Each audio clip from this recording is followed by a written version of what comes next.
Tehillim 32. By David, a contemplative psalm. Blessed is he whose disobedience is forgiven, whose sin is covered. Blessed is the man to whom Yahuwah doesn't impute iniquity, in whose spirit there is no deceit. When I kept silence, my bones wasted away through my groaning all day long. For day and night your hand was heavy on me. My strength was sapped in the heat of summer.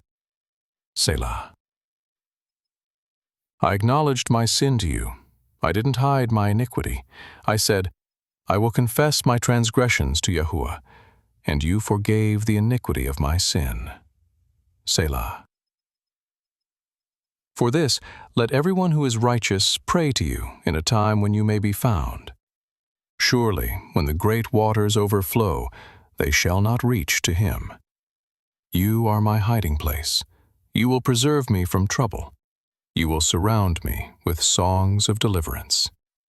Selah. I will instruct you and teach you in the way which you shall go. I will counsel you with my eye on you. Don't be like the horse or like the mule, which have no understanding, who are controlled by bit and bridle, or else they will not come near to you. Many sorrows come to the wicked, but chesed shall surround him who trusts in Yahuwah. Be glad in Yahuwah, and rejoice, you righteous. Shout for joy, all you who are upright in heart.